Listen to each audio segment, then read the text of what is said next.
మన ఫ్యామిలీ అందరికీ హాయ్ అండి. బంగాళదుంప కూర అండి, ఫ్రై కాదు. ఒకప్పుడు పెళ్ళిళ్ళైనా ఫంక్షన్లైనా కంపల్సరిగా ఈ కూర స్పెషల్గా ఉండేది. చాలా బాగుంటుంది.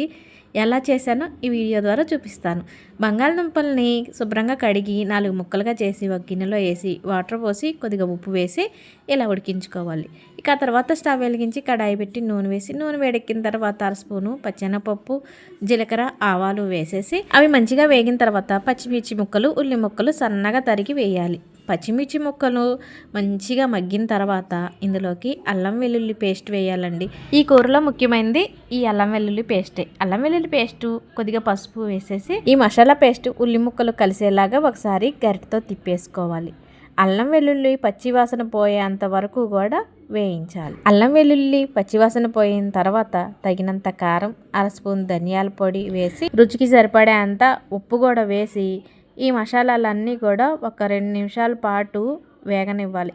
ఈ మసాలా వేగి కొద్దిగా నూనె పైకి తేలుతున్నప్పుడు ముందుగా ఉడకబెట్టుకున్న బంగాళదుంపల్ని తొక్క తీసేసి ఈ బంగాళదుంప ముక్కలు ఈ మసాలాలో వేసేయాలి. ఉడకబెట్టిన బంగాళదుంపల ముక్కలు కదా, కొంచెం చిన్నగానే గరిటెతో తిప్పుకోవాలి. మరీ బరాబరా తిప్పేసామనుకోండి ముక్కలు చిదర అవుతాయి. కాబట్టి కొంచెం చిన్నగా ముక్కలు తిప్పేసుకొని ఒక 3-4 నిమిషాలు బంగాళదుంపలు వేగిన తర్వాత సన్నగా తరిగిన కొత్తిమీర వేసేస్తే బంగాళదుంప కూర రెడీ.